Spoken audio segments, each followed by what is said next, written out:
4-7.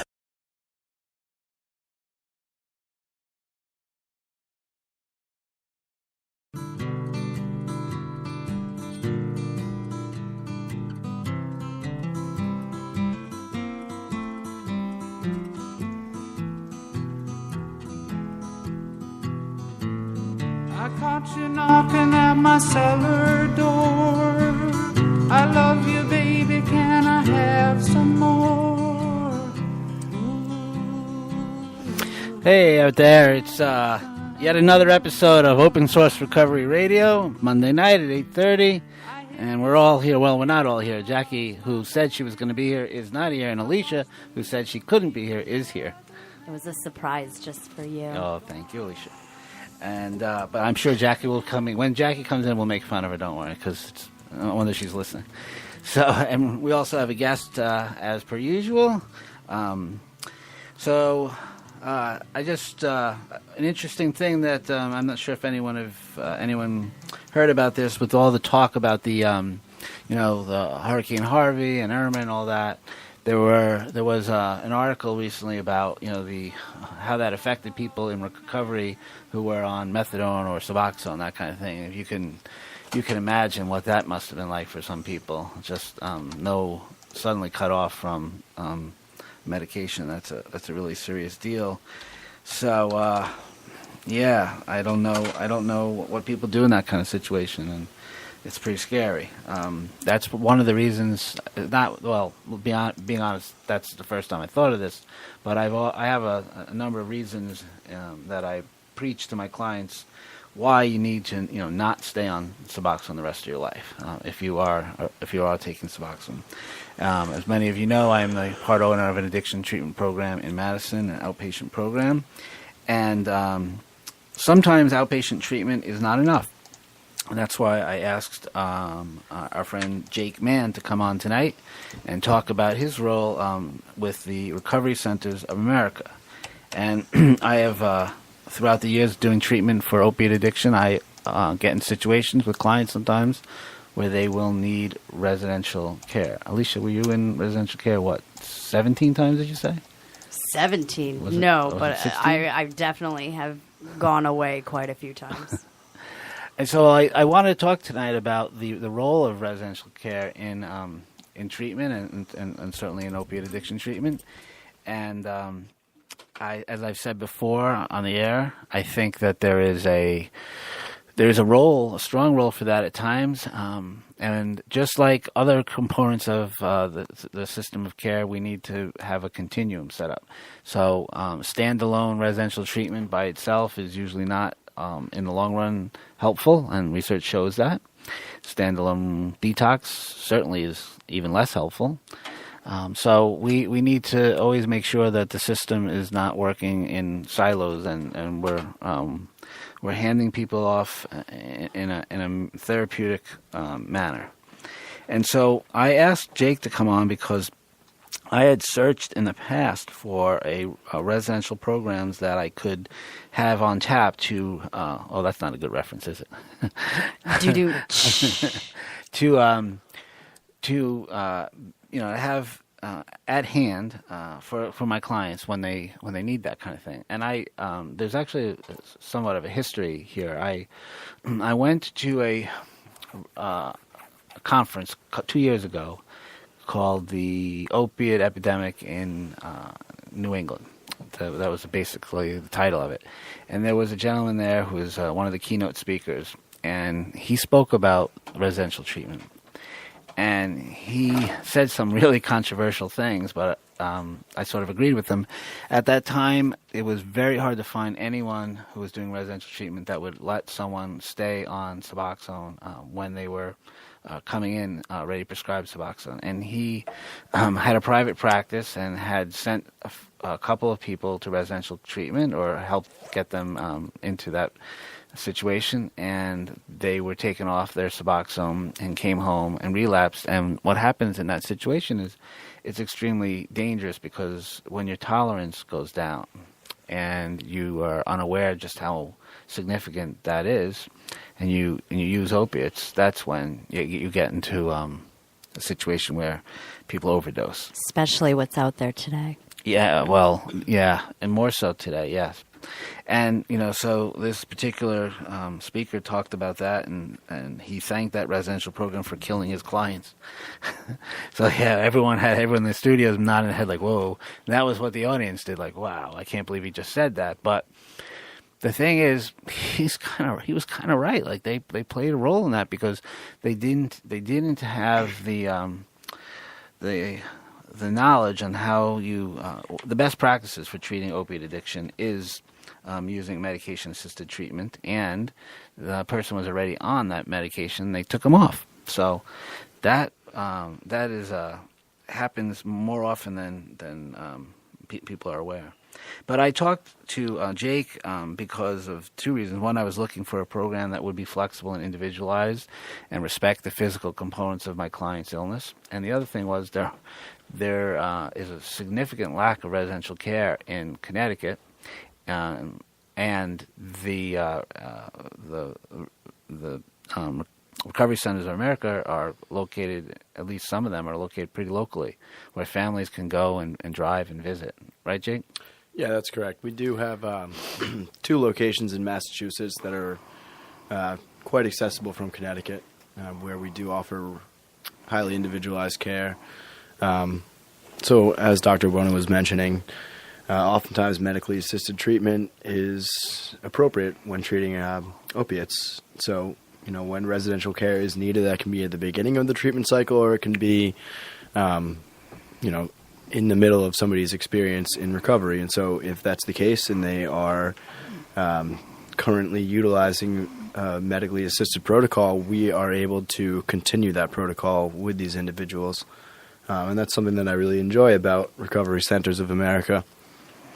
Yeah, so that one piece was kind of an essential deal breaker for me when I was looking around for programs to refer to. But then the other thing was, there are some other large organizations that focus on residential treatment, but they're down in Florida and they're in California and they're all over the place, but they're not locally accessible. And the two problems I found with that is people don't want to go that far from home if they can avoid it. And the other thing is the families need to be involved when at all possible, and it makes it much more difficult. Right. When it's clinically appropriate, we always would like to see families participating in an individual's treatment. So to that end, we have twice a week where we offer interaction with the family on location. So our locality allows, for family members that are willing to be part of that, that they're able to. Does your out-of-state, in Massachusetts, do they take Connecticut state insurance, or is it just private? We aren't able to work with Connecticut State Insurance. It is most major commercial insurance that we are in network with. Now, in my role, if somebody contacts me and they have a Connecticut State policy, what I would do with them is just to walk that individual through the process of accessing treatment in Connecticut that would work with their policy. So, fortunately in Connecticut, we do have a lot of resources for individuals in that scenario. The tricky part is being a good self-advocate. You've got, so in these cases, what you've got to do basically is call the long list of providers in the state 2 or 3 times a day. Yeah, and people who are in desperate need of residential treatment are in a good position to do that, right? Well, right. we talked about we had people on not too long ago that had private insurance, and they were sending their kids to Florida because they didn't know of anything near here, And that's what I'm doing in Connecticut as a recovery advocate for Recovery Centers of America. My job is to make sure that treatment providers and even anybody that's looking to access treatment is aware of Recovery Centers of America, as well as any other provider that's going to be a good clinical fit, that's going to be a good financial fit. So Recovery Centers of America, what we wanted to do was to offer an in-network option that was closer than many of the other options that provide commercial insurance. So there's 2 things there that are most important. The number one is the locality. So we have 5 locations currently, mainly on the Atlantic seaboard. We're looking to expand that, but right now, going from north to south, we have Danvers, Massachusetts. That's north of Boston, about a half an hour. We also have another location in Westminster, Mass, which is north of Worcester. Most recently, we opened a facility in Devon, Pennsylvania. We also have Lighthouse in Mays Landing, New Jersey, and Bracebridge Hall in Maryland. So those are the 5 locations that we're offering both detox and residential. We also do an IOP program in Delaware as well as New Jersey and Danvers. When are you guys going to open up something in Connecticut? Yeah, I don't know about the time frame on that, but I'm sure that if we were able to, we would operate in Connecticut as soon as possible. The tricky thing with that is that Connecticut's a state in which you need to have the rest of the market agree that there is a need for additional residential treatment. So that's a barrier. Yes, I know exactly what you're talking about. I can't remember the name of the governmental agency that handles that, but I know that you have to get that. I am aware that they're opening a residential treatment in New Haven somewhere. Are you aware of that? The Retreat, yes. The Retreat, yes. Not to mention your competition, but no, that's helpful because that's one thing that if somebody comes to me, and like I mentioned before, if it's a state insurance policy, when we are not going to be able to work with them, I'm passionate about this. This is something that has directly affected my life. So I want to see, anybody that is looking to access care be able to find that. And so, if that means for whatever reason, be it clinical, be it financial, that somebody is able to access treatment. So I absolutely am all for, I'm about the abundance model, which means that that means referring out when it's appropriate. Right. That's right. And that's a great attitude that personally and professionally, I think I try to do that as well. I'll send anyone anywhere if it's the right fit for them, and I will treat someone who calls for help at my office, and if they can't for some reason do that, I will treat them with the same level of urgency about getting them pointed in the right direction, even if it's not going to be at my office. Well, absolutely, and that's what it is. It's urgent, and especially if somebody is struggling with addiction and they are looking to access treatment for that, that window of opportunity can open and close very, very quickly. So if you have somebody who's reached out to you and they have a window of opportunity of willingness where they want to go, I'm not going to say, I'm going to do what I can right then and there to make sure that this person is able to access the care that they need. And is that partially, well, I know the answer. This is a rhetorical question, but that's influenced by your own recovery experience and the passion that you have for it, both personally and professionally, correct? Without a doubt. So to be clear, getting sober was probably the last thing that I wanted to do. So, when somebody, I was very afraid of that. I thought that would be a life sentence to boredom. And safe to say I had some serious misconceptions about the way that my life would turn out sober. There's a few things that I said I would never do. One of them would be get sober. Another one would be to start using heroin. So I proved myself wrong on both of those. So anything's possible. And that's Jackie giggling. Jackie is here. I promised to make fun of you, but I just don't have the heart because you came in late again. But I know. Babysitter issues. Not good. Listen, not good. I know. My diva sister's in Long Island for the night. It's all her fault. No, see, excuses. Blaming and I'm not co-signing your BS. I'm gonna let your guilt be your own punishment. So okay. So now that you are here, what is your if you do have, what has your experience been in terms of going and using residential treatment as part of your recovery? I've never been to a residential treatment, and I actually posted a rant about this today, and it's even worse now. But when I was sent to detox, and I always went to either please my mother because I just shit hit the fan and I was trying to hide from the cops or whatever the case may be, but in those moments where I was willing to possibly go inpatient, there was never a bed available. Right. And I was just released to the streets, which is crazy to me. Yes. You put me in detox for 4 or 5 days and then just release me to the streets. Now, mind you, I've burned every bridge that I've ever possibly had. If I'm in detox, shit has hit the fan. Like, I'm here as a last resort. Right.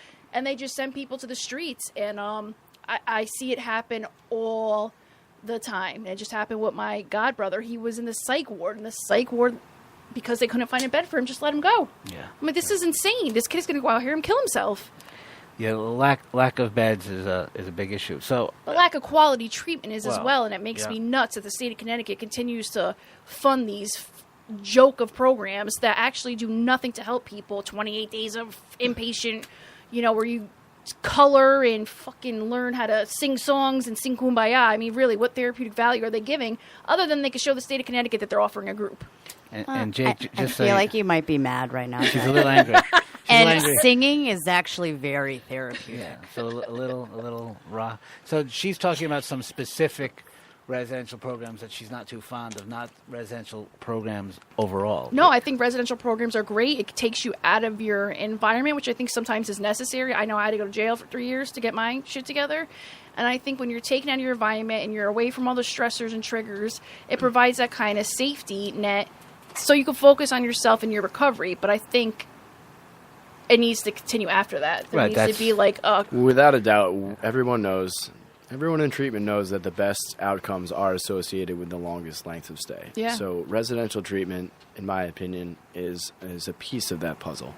And I think it's an important piece because I know that when I was trying to get sober, even if I could get to the point where I could stand up in front of the group in residential and lead a discussion about trigger maps or, anything that, relapse prevention. I Recovery could enhancement. recovery enhancement. Sure, I could lead these groups. I could have a discussion with people, and I could got the lingo. speak, but I couldn't do it on my own unless I had, a locked door. Certainly, you're able to leave if you should want to leave, but I need that time away in order to get a foundation, in order to get my head on straight, so that I can, take the skills that I've learned in inpatient and convert them into behavior in my normal setting. And so certainly, you mentioned therapeutic value. Now, if you're going to look at the numbers in terms of, if you're going to look at disjointed outcomes statistics, what you're going to see is that there's a lot of room for improvement. And so what's therapeutic to one person may not be the answer for somebody else. And so if it's singing for you and you discover that singing is helpful for you and you discover that inpatient, make sure you find somewhere where you can continue that on the outside. So that's something that I really like about Recovery Centers of America. We are going to make sure that all of our patients, any individual that we come into contact with, is going to have an aftercare plan. Well, that's what I'm saying, though. In the aftercare, I mean, I've literally sat in aftercare groups where they print out pictures of cartoons and tell you to color. There's got to be more to it than. I think that's an ongoing dialogue that the industry is having at large. I Like, think yeah, that absolutely. also. You need to find things to replace that and have fun and passion. You're not going to recover if you don't find some sort of passion or something that you enjoy. But I don't know. I find the outpatient centers are a I joke think it in also Connecticut. includes, though, huge caseloads, absolutely. an enormous amount of paperwork, and not that this is an excuse, but it makes people are it burnt out. difficult. Yeah. Absolutely. There's Especially now. There's more and more and more people coming in. because those reasons are some of the reasons why I started my own practice, so I would have control over that. So in other jobs, I would have maybe 35-40% of my time I could do direct clinical care. In my own practice, I probably spend 85% of my time doing direct clinical care. So that's the difference between getting away from that kind of bureaucracy and all the regulatory agencies that rule over that bureaucracy, which generate the need for all that paperwork, and you get pulled away from your mission, amongst other issues that get in the way. What was the final line that you hit, McMahon? No, it's not Mick, just I man. know. Yeah, Just it's man. Jake Man. Inside joke. Oh, okay. And the final Jake line Man. that I hit, I crossed that line before I decided to get treatment there was a period in time where I was waking up in the morning with a clock running in my head saying, if I don't behave in a certain way to access drugs, then I was going to be sick that day, and that's no way to live. And I, would sort of wish that it were different, and felt like I didn't. I felt like I didn't know what to do, or I did know what to do. I had seen some people achieve sobriety, and I just was very afraid of that process. And what actually happened was that there was the law intervened. Me too. And I was So that was your line. invited to leave my job and simultaneously handcuffed. So that was a pretty clear sign for me. And at that point, the whole juggling act was over. I knew that this was a point in time where not only was everyone going to be acutely aware of the position that I was in. Surprise. Yeah, I mean, it was strange. I had close friends that were onto me. They were sort of understanding exactly how bad things had gotten for me. And then I was trying to hide this from them, hide this from my family. And at that point, there was no more hiding that, so that pressure was off. And I really, I wanted, during that time, leading up to that, I wanted to find treatment and I wanted to change, but I was very afraid of it. And this was just the catalyst that allowed me to take that step. And so that's what I did. I went into detox, then I went into residential treatment. And following that, went into a sober house and started engaging in community-based 12-step programs. And that's where I got my start in recovery. And you were the beneficiary of a continuum of care that you just described. That's right. And, how do you think it might have gone if you had just gone directly home from the residential care that you were in with no sober house or 12-step process? I was still pretty naive to exactly the amount. That particular time, I think, just to answer your question, I think that if I had just utilized residential treatment and discharged without a plan or any support, that I was a fish out of water. I had the baby deer legs of early sobriety, and without anybody to recognize that and support me through that, I think that I could have floundered a lot more than I did.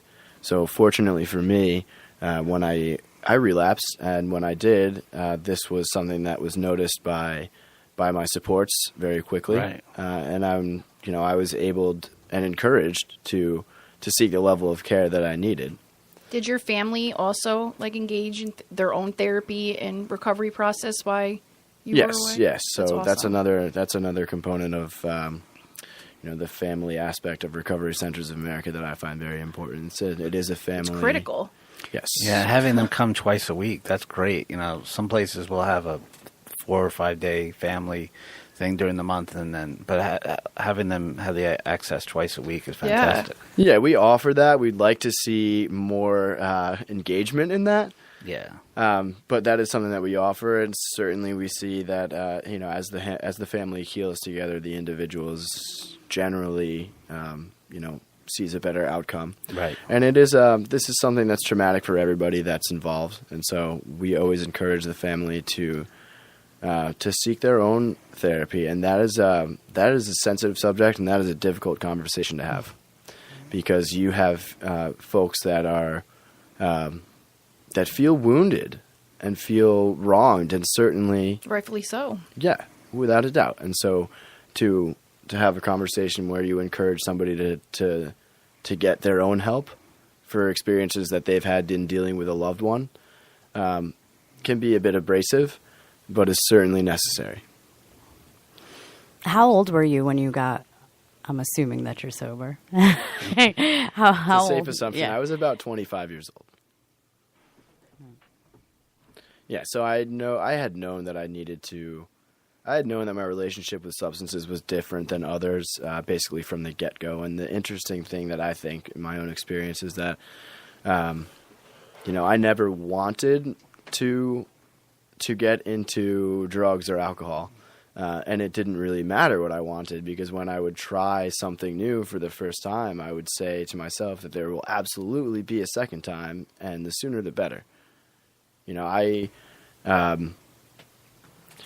So at a very early age, I was diagnosed with some learning disabilities, and that really put a chip on my shoulder and made me feel as though that I needed to perform at a very high level of anything that I did. And so I had this notion that substance abuse would not be helpful to that. Wow. In case you weren't awake. Yeah, nice little pump up music for. So he has the chip on his shoulder. Yeah. He's got the attention deficit disorder, and he feels slighted. But along comes the substances. So I never wanted to do that. And as a matter of fact, the first time that I used marijuana, a friend of mine that I was with said, "Hey, maybe you don't want to do this. I think you're really going to like this." And I just said, I just want to see what the fuss is all about. I'm just going to do it this one time, and then, we're going to move on. And about a half hour later, he asked me the same question: "Are you going to do this again?" And I said, "Of course I'm going to do this again. Can we do it tomorrow? Can we do it right now?" When were you diagnosed with? Oh like man, I was in kindergarten. It was very upsetting. all right. Yeah, I didn't, and the way that that I heard that, I'm sure the message wasn't delivered this way, but the way that I heard that was that there was something wrong with me, Right. and that I was basically doomed to not be like the other kids. And I think that sort of made me feel very different. It made me feel very disadvantaged. And, I think that when I did start to use substances, that's something that gave me a reprieve from that feeling of constantly needing to prove myself. Yeah, and you mentioned as soon as you drank, as soon as you smoked, you knew you were going to do that again immediately. And as someone who does addiction assessments all the time, that's a telltale thing I look for. Mm-hmm. It's just, because most people have to build their way into addiction, but some people walk right into it. It's a bear trap. That was me. That was me too. That was. Yeah. But it First, sounds. I took a Percocet. I was like, yes, mind you, I was never drank. I didn't smoke pot. Had a surgery, and it was done. I fell in love. It sounds like, and now hindsight, I feel this for myself too. It sounds like you had traits that almost could have foretold, that substance use disorder might be in your future. Do you know what I'm saying? Yeah, absolutely. I had the traits. I mean, if you look at statistics that give an indication of who is at risk on an individual level, I definitely embodied a lot of those characteristics. Your friend obviously saw that. Yeah. My friend saw like, that. "Don't I do had it." teachers that saw that. I had coaches that saw that. I had advisors in college that saw that. And all throughout that time, I was able to. I thrived on structure, and I would literally, in college, I would literally write into my schedule. I want to drink on this night. I want to do this on that night. I want to do this on that night. And so here are my classes. Here are my practices. I'm writing this into my schedule, and I'm saying, all right, so this is what I have to get done tonight in order to have free time to do this. At least you had a schedule. It was crazy. It was crazy. I just went out. Yeah, but as soon Schedule. as that went away, it was very upsetting. As soon as there was somebody that wasn't saying, okay, so here's what you're going to do. If you want to move to the next level, you have to do these courses. And if you want to continue to do, these extracurriculars, this is the participation that you need. As soon as that structure was no longer being prompted and provided for me, I was completely out of my element, and I became pretty depressed. And so at that point, when I had used opiates before, but at that point, it took over very quickly. And there was a long stretch in time where I would really struggle as hard as I possibly could to, like I said earlier, I never wanted to get sober, so I need to figure out how I can meet the goals that I set for myself in my own life and still be able to have fun and still use this thing which allowed me to feel much more at peace with the world. That's substances of any kind for me. And I was no longer able to do that, and it was very clear to me, but I really held on to that belief that I could just find the sweet spot, the right combination. That's the dream of every addict right there. Yeah. And so now I encounter people that tell me, hey, you know, I want to stop using opiates and I want to just drink and learn how to drink safely. Weekend warrior. And I say, please keep my number, and if you figure that out, call me. I know a lot of people that are dying to get on that plan. Moderation management. Right. I don't often hear back from those folks. Yeah. But a caveat to those risk factors, especially in today's epidemic, it's important to realize that it's not always as clear. You know what I mean? More and more, it's the kids you think that would never.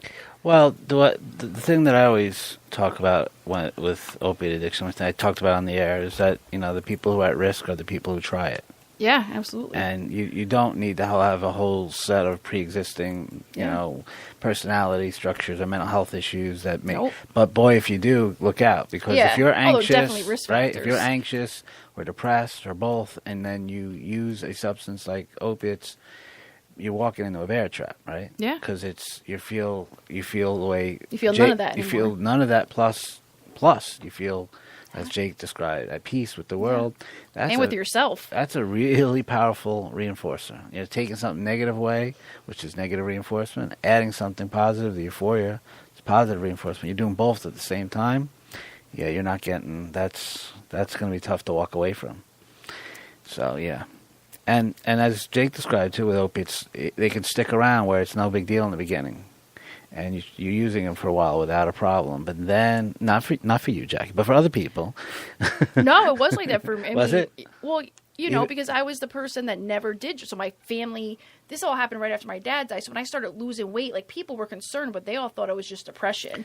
So I was able to kind of manage. But it sounds like you went pretty quickly from initial use to kind of addictive use. Oh, right? yeah. What I'm trying to say is, I've heard a lot of people who it didn't happen that way. Just their opiate use was not out of control for a while.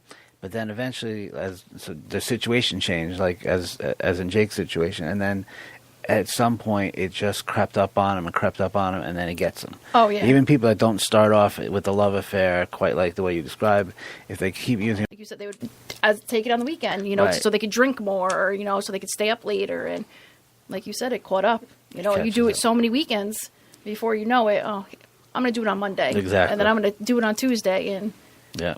now you're doing it every morning. And Yeah. So, how do you like your job, Jake? I really enjoy my job. So I'm a recovery advocate for Recovery Centers of America. So essentially it's a lot of resource allocation. So I work in Connecticut. So I need to be very familiar with different treatment programs and different options for people, be it community-based, be it outpatient treatment, inpatient treatment, and be able to help people access that and to help families know what to expect or familiarize with themselves or just have a sounding board to help walk through the process of recovery, be that starting off or be that, if somebody has been struggling to maintain sobriety for years and they've recently have been losing that battle, or somebody who has been sober for a long time and has recently slipped up. So my job there is to be accessible and to help people find a solution to the problems that they're currently facing. Well, it sounds like a very reinforcing job. You okay, Pete?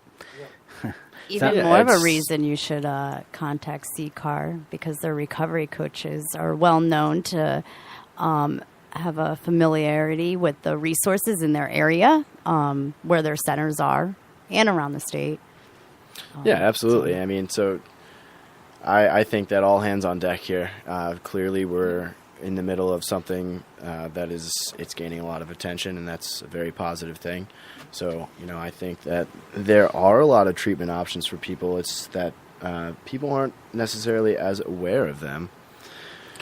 I want to go back to the thing that you talked about before about the beds in Connecticut and the state having to somehow agree for the need, and I just can't pull that. It's a certificate of need. Yeah, it's a certificate of need, but there's a particular agency that is in charge of that. But whatever, the the place that's coming in to New Haven, so you mentioned the name. The Retreat. The Retreat, yeah.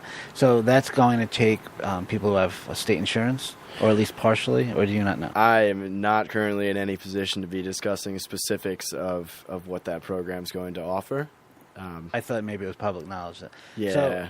So because But they're a lazy the issue. It's people with state insurance. Well, who, the question, it's even actually there are way more beds for people with state insurance. Not necessarily great beds beds. in shitty places. Okay, I get it. But what I'm trying to say is, There's some good ones. in this. Where? In this, I went to one that was very good. It saved I saved my life kind of, but it gave me a really safe place to lay my head, and it was in a good neighborhood, and it was long term, 6 to 9 months, and they're not all bad. No, they're not all terrible. But the point is that if you have private insurance and you want to get residential treatment in Connecticut, I think there's maybe two facilities. There's a few facilities. Yeah. Now, Connection apt. this is another. I completely skipped over another important point about Recovery Centers of America that I wanted to make earlier. I did focus on the locality. I did not focus on the in-network.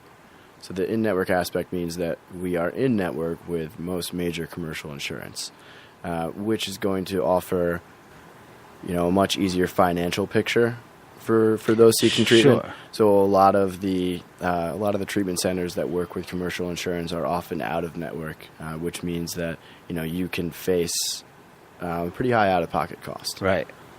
Now that's a huge advantage, but I can't believe that anyone would disagree that we need more programs like the ones that you have in Massachusetts here. That in was the my state of rant Connecticut. today. What needs to happen to what- get this state to make changes? I mean, everybody's talking about it. There's no denying that. think Everybody's talking, but it's- nobody's doing it's anything. But it's incredible that nobody's opened up treatment centers like the ones you have, in Massachusetts right here, because there definitely is a need for the beds. And if anyone would dare to suggest otherwise, that makes no sense. Or even somewhere safe, like in between, like when these people are getting a detox.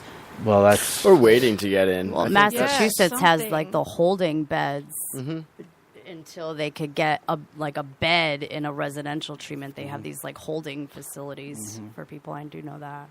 There's a few places in Connecticut that I know of that offer a middle ground for people that are looking to access treatment. Yeah. I mean, just to name one, the Danbury Sobering Center. right. And I think that would be, more safe spaces like that for people to utilize while they're looking to access treatment. Yeah, that's utilized, I know. Well, you said you're in a sober house. So that's utilized, I know, for people who are trying to stay out in the community but struggling. They go there, and then they'll come back to like a sober house or their family's house, that kind of thing. It's a little bit of a reprieve, and a safety retreat, and then you can come back.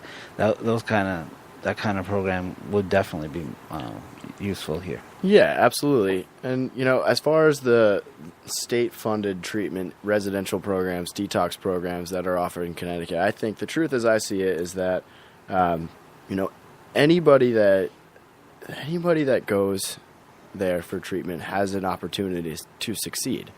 And I Right. think that it's you really need to buy into your own recovery in order to succeed in recovery. And so I think that is offered at any one of these places. I would agree with that, but I would also say you shouldn't have to succeed despite the program elements. And sometimes there are a lot of programs, I won't name any, but there are programs that are state funded that clients don't have the same shot at being successful in because the program lacks basic elements or has elements They don't that have shouldn't be qualified there. staff. Yeah, it's the truth. And I'll I've ranted about the standing on line at the methadone clinic. That's like one example. People who get well using methadone clinics generally are doing it despite the methadone clinic, not because of the methadone clinic. And that's like a more extreme example of what I'm talking about. So the better quality the residential program, the better chance people have, although they do have a chance. I certainly grant you that. I've seen people do well in really poor programs, but it shouldn't In the be last that few way. years, too, the state has pushed towards shorter stays, which is also driven by insurance. I know that's a huge factor.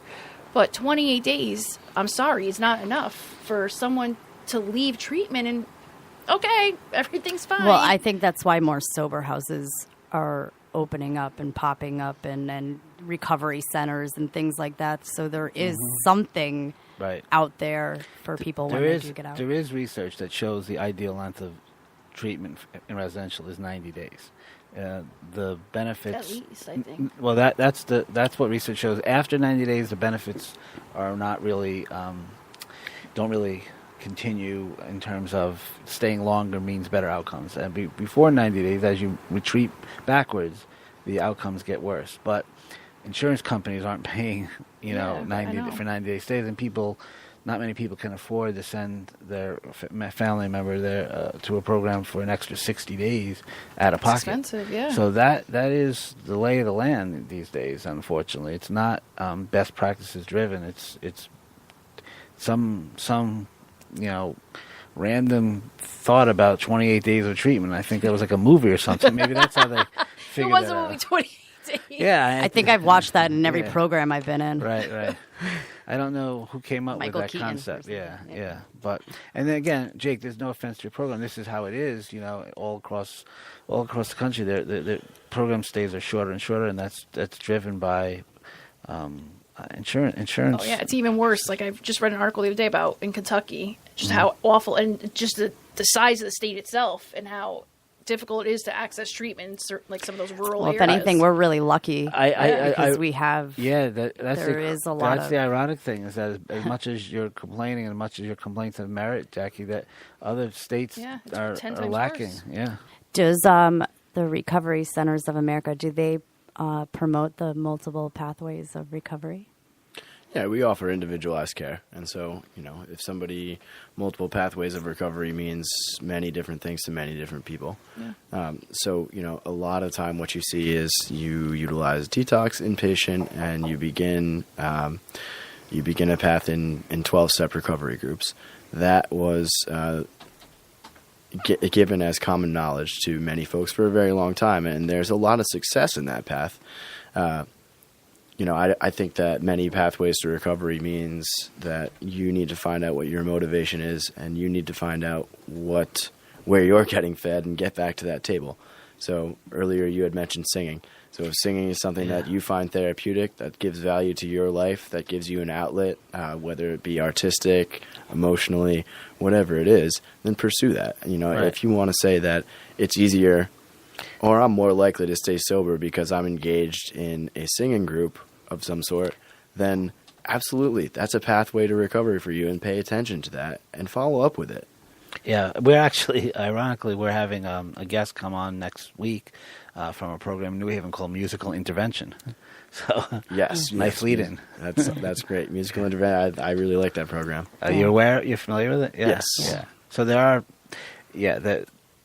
I preach that every day. In fact, I preach it so much that I heard it again from Alicia, and I had to come to sit in group and talk to my clients because I wanted them to hear it from someone else besides me. But you're right. Some of the most I'm doing air quotes now for people out there. The therapeutic activities are not therapy. It's finding what's meaningful in your life and not finding sobriety boring and not being isolated in sobriety and that kind of thing. So what did you get into? What's your besides being in recovery, what's your passion? Well, so I've always been active. So anything that gets me outside, I'm definitely into that. The thing that I've found most beneficial to my recovery, which I wasn't expecting, was yoga. I was just about to, yeah. Yeah. I had a friend who was in recovery who was also practicing yoga. He said, "This is going to be a pretty tough exercise." And I said, "You're out of your mind." I stretch, and yoga. that sounds good, but I don't think that's really going to have much of an impact for me. Yeah, that's what was my outlook on it. And so he said, "No, I guarantee you're going to feel pretty spent after this class." Now, granted, it was the type of practice that it's hot flow. Oh, Bikram Yeah. yoga. And not No, not Bikram, that because hot that yoga. is a specific Yeah. set of poses at a specific temperature. Right. Hot flow is a bit different. But I took him up on the challenge, and I went I went to this class, and immediately it's everything that I needed. It was a great exercise. So physically, it was engaging, and mentally, it was also very engaging. The stretches that I was referring to earlier are actually called asanas, and the asanas are designed to make you feel uncomfortable, so that you can achieve nirvana. I may be paraphrasing a bit here, but you were definitely uncomfortable. I was definitely uncomfortable. I was. The teachers like to say sometimes, drip into your poses. Yeah. And I'm over here going, I don't have to pretend I'm dripping into anything. I'm literally drowning right now in my own sweat. So, if you do go to class, make sure that if you see me there, go far away if you can. It's going to be a bit done. But so, early in sobriety, sometimes we feel uncomfortable.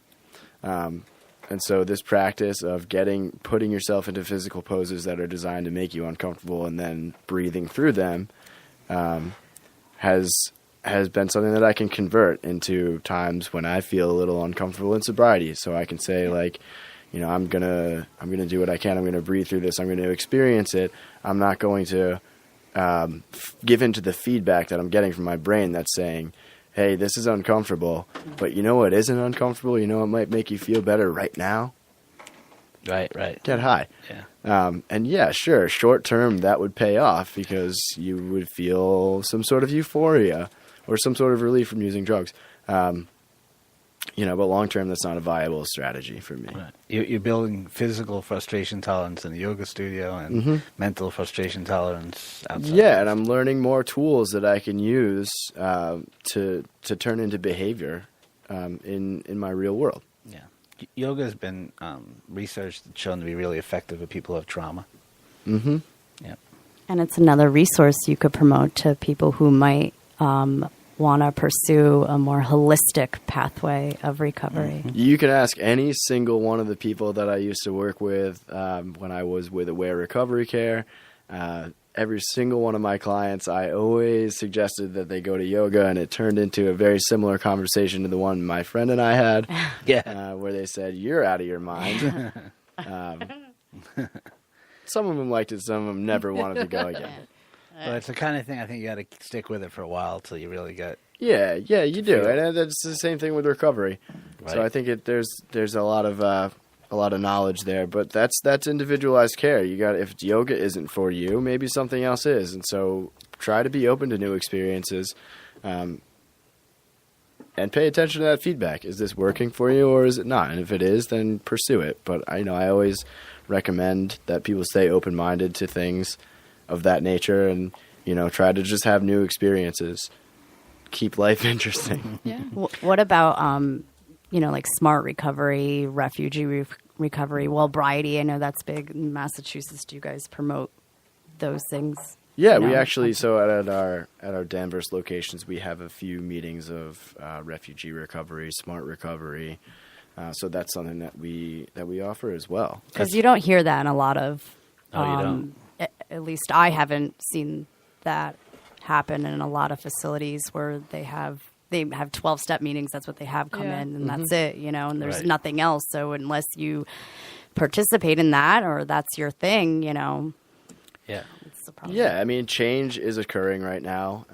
And if you look at the history of substance treatment, in times where you're getting a lot of national attention on the subject, and certain demographics are affected, then a lot of change occurs.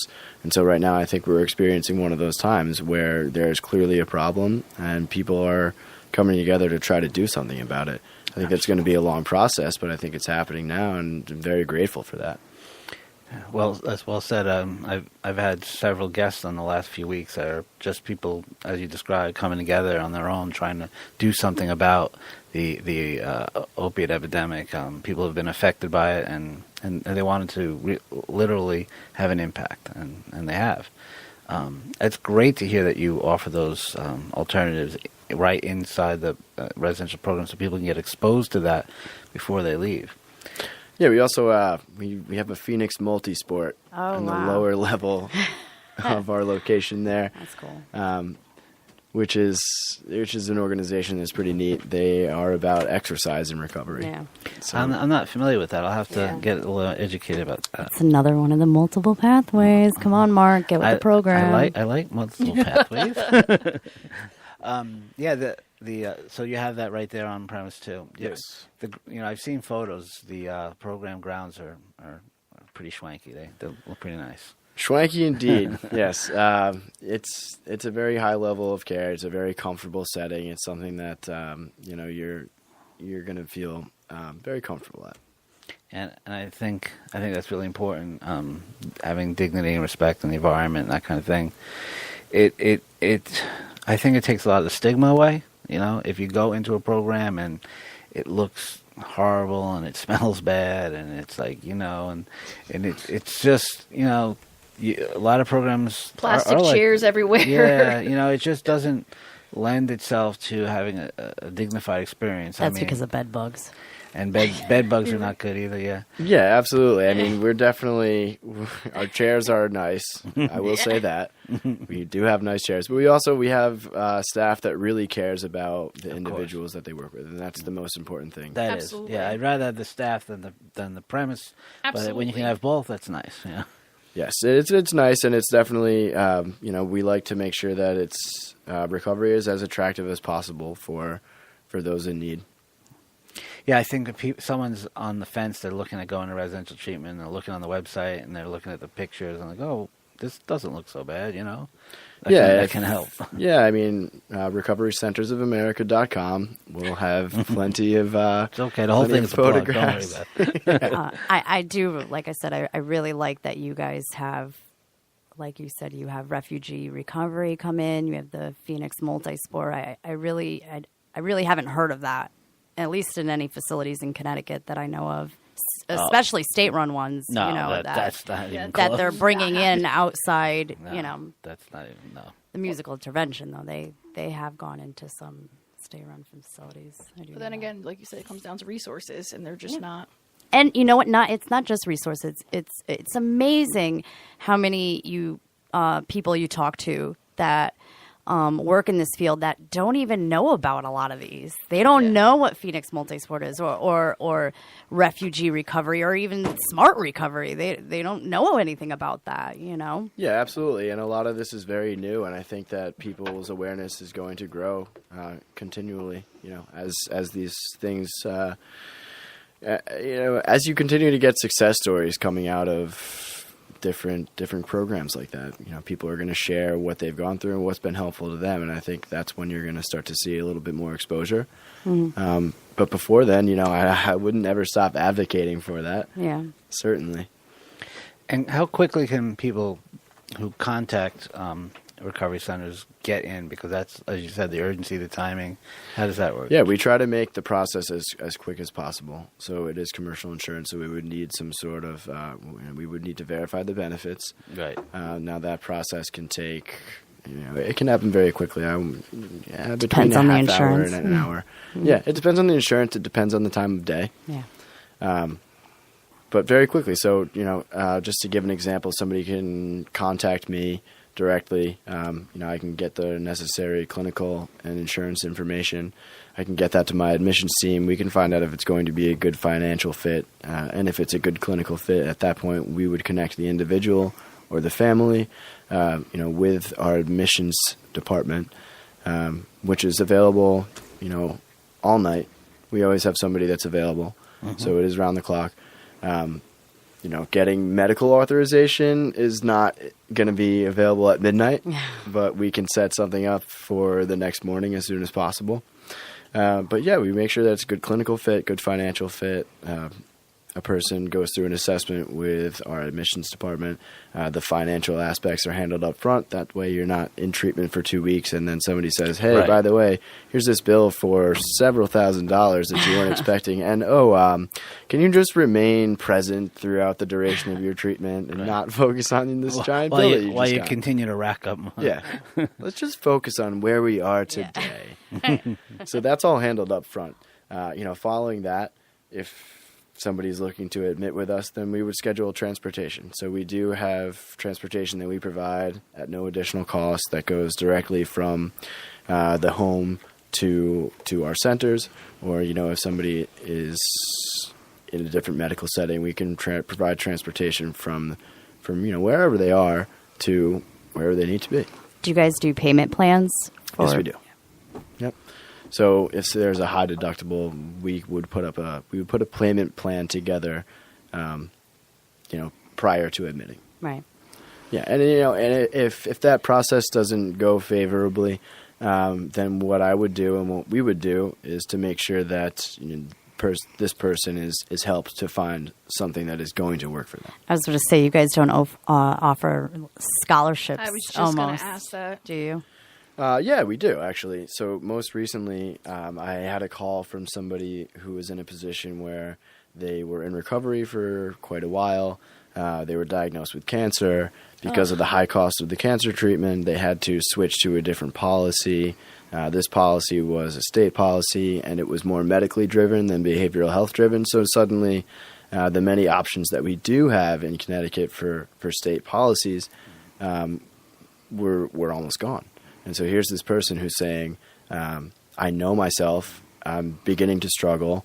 My cancer is in remission, but I still have this policy, and I need this policy to cover the cost of my treatments.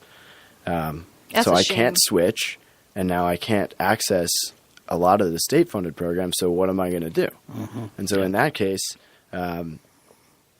this person was scholarship, so they were able to get treatment with Recovery Centers of America. Nice. Yeah, that's awesome. That's all that stuff is great. The transportation and how quickly people can put that together, and that's So that happened over the course of a weekend. I think I got a call on a Friday, and they came in on a Monday. I don't know. That kind of takes a long time. I'm kidding. A weekend is a long time. Well, yeah. I mean, that's not necessarily a cut and dry situation. Longer than like 3 weeks. Which honestly, typically has waiting for if somebody is looking to admit with us, we can have that happen over the course of an afternoon, and that's more along the lines of what I usually see. But even this was a very special circumstance, and a weekend is pretty quick. That is very. Yeah. I thought that was pretty good. No, that is pretty good. Yeah, yeah, it was a bad joke on my part. So I really want to thank you for coming down and doing this with us, and I feel like we're making good progress here, just kind of touching base with all different parts of the continuum of care, and I certainly wanted residential to be a part of that. And my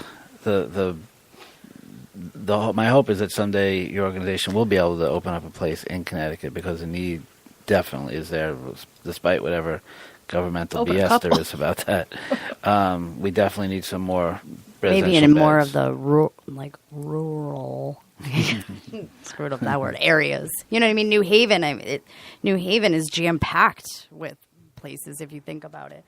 No. There are a that lot. cost $20,000 a month. No. I understand that, but they have the App Foundation. They have Connection. You know what I mean? There's SCRC. Are you can't be serious about SCRC right now? But what I'm saying is that there aren't a lot of facilities, I think, in some of those more distant areas, like those, suburban areas. They're all in these, Hartford, Bridgeport, New Haven. Right. Those are the places. But I think why Jackie's reacting is the places, a place that recovery centers would open would be nothing like the other programs you just spoke about. Oh, no. I understand that. I'm just saying that it might be, useful. The Aft had its place in the 70s. Yeah, I think that one thing that I would No, really no, like to the see App with has that, an inpatient on. It used to be owned by somebody else, but the App bought it. Thank you. Yeah. Thank you. Yeah, what I would like to see geographically. So if somebody is in New London, and beds are full in Connecticut.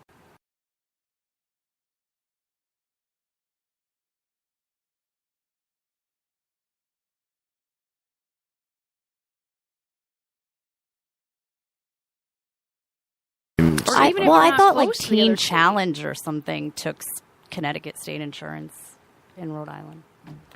I don't know. I don't know. I don't know how good Teen Challenge is. But I've done that kind of thing when in California. It's all by county, you know. Really? And all the treatment is. But the counties are like the county I work for is probably about the size of Connecticut, and you know other counties would have beds, and we would contract for those beds. So you know we would have beds because we didn't have them available, and they did. And so, yeah, that kind of thing is not that hard to do, I don't think. I think exactly like what you're saying. You have to prove that there is nothing available. There's so nothing in Connecticut, available. There's a lot of resources. Yeah, but those resources are all totally maxed out 24/7. Yeah. So they are. I think that indicates need. Like I said, the nurse in the psych ward could not get my godbrother into any treatment. He was there for 3 days, and it was impossible. That's Pete cutting you off. What are you trying to say, Peter? Yeah, what are you trying to Jeez. say with Neil Young? All right, so I think you. Mark should just take over. What is it? Be blunt Center next for time. Disease Control or whatever in Connecticut. Office of Opiate Management. That's what we'll call it. Yeah, that's my new title. For disease control. Yeah, I'm going to be the opiate All czar. right. Well, he's going to be a busy guy then. Yeah, exactly. So listen, thank you very much, Jake. Thank glad you. to have you come down and do this. Thank you, guys. Thanks for showing up, Jackie. And and you too, Alicia. Oh, thanks. That sounded convincing. No, because you weren't going to come. So, thank you. All right. Thanks, J-Man. Good night, Yes, everybody. thank you. Good night, Sullivan. Good night, Thea. PPR at radio.net. You may take a break. We never take a break.